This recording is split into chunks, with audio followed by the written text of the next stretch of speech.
एक बार ढोलकपुर जंगल में कू कोयल बहुत ही मीठा गाना गा रही थी। मैं हूँ कू कोयल, गाती हूँ सुंदर मीठा मीठा गाना। तुम सब भी सुनकर आ जाना, आ जाना, आ जाना। उसकी आवाज दूर दूर तक सबको सुनाई दे रही थी।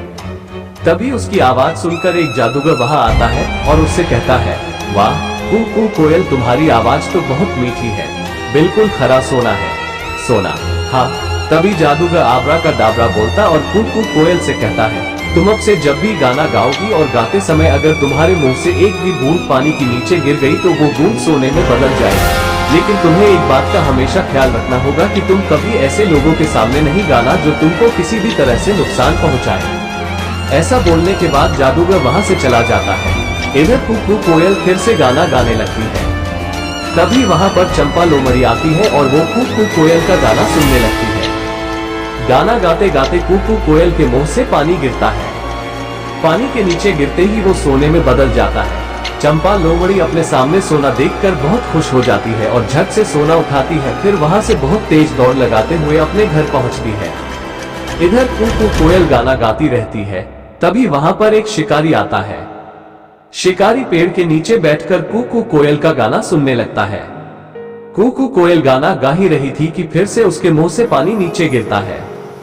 मुंह का पानी नीचे पहुंचते ही सोने में बदल जाता है। अपने सामने शिकारी सोना देखकर बहुत खुश हो जाता है। वो झट से उसे उठा लेता है। तभी शिकारी फिर देखता है कि ऊपर से पानी की एक और बूंद गिरी जो सोने में बदल गई। शिकारी फिर खुश होता है और उसे भी अपने पास रख लेता है।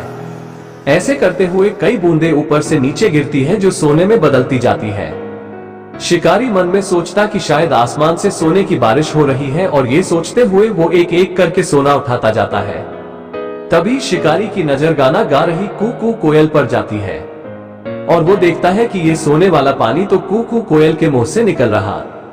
फिर वो बिना देरी किए कोयल को पकड़ने के बारे में सोचता है, क्योंकि कू कोयल को पकड़कर वो बन जाएगा अब बहुत बहुत अमीर। इधर कू कोयल गाना गाने में इतना खो जाती है कि उसे इस बात का भी ध्यान नहीं रहता कि उसके आसपास कौन है।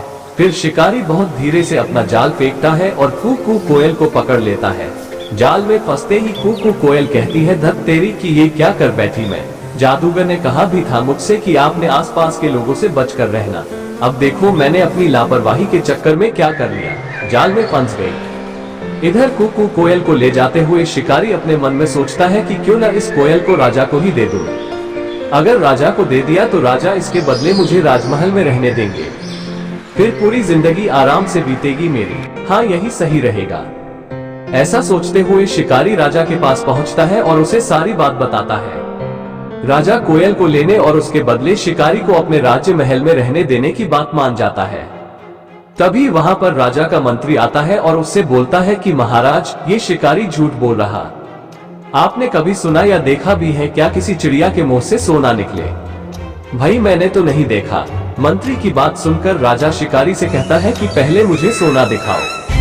आखिर ये कोयल कैसे सोना निकालती है, मैं भी तो देखूं। राजा की बात सुनकर शिकारी कोयल से गाना गाने को कहता है, लेकिन कोयल तो इस बार कोई गलती नहीं करना चाहती थी, इसलिए वो अपना मुंह ही नहीं खोलती। शिकारी के बहुत बार कहने पर भी जब कोयल गाना नहीं गाती तब राजा को ये सब देखकर गुस्सा आ जाता है और वो अपने सिपाहियों से कहकर कोयल को जाल से निकाल देता है और शिकारी को पकड़ लेता है। जाल से निकलते ही कोयल गाना गाना शुरू करती है, कू मैं हूँ कू कोयल, गाती हूँ मीठा मीठा सुंदर गाना, जिसे सुनकर तुम सब मेरे पास। और फिर तभी उसके मुंह से फिर से पानी नीचे गिरता है जो सोने में बदल जाता है।